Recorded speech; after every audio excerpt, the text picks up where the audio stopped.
నమస్తే, నా పేరు గోగన ఆయుషేషు. జనసేన పార్టీ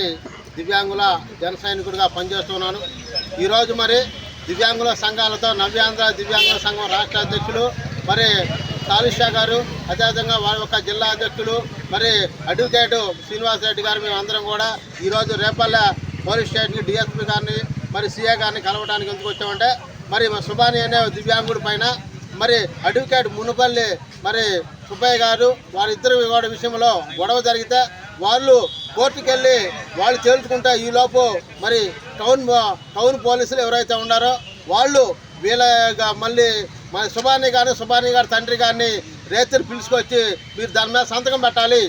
సంతకం పెట్టి మీరు రాజీ పడబోతే ఇది చేస్తాను కుంటున్నా కొడక అది ఇది అని చెప్పి ఎస్ఐ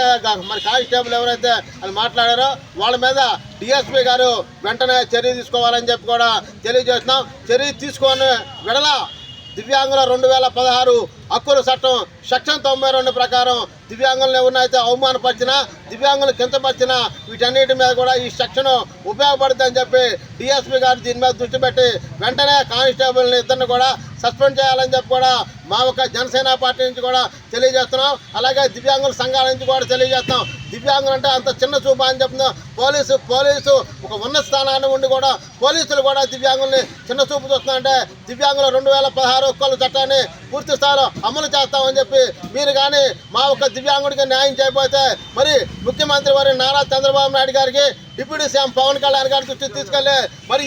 దీని మీద మేము గట్టి చర్య తీసుకుంటామని చెప్పి కూడా మరీ తెలియజేస్తూ డిఎస్పీ గారు మీరు వెంటనే వాళ్ళ మీద చర్య తీసుకోవాలని చెప్పి మరి మా ఒక్క జనసేన పార్టీ నుంచి దివ్యాంగుల సంఘాల నుంచి కూడా తెలియజేస్తూ ఉన్నాం.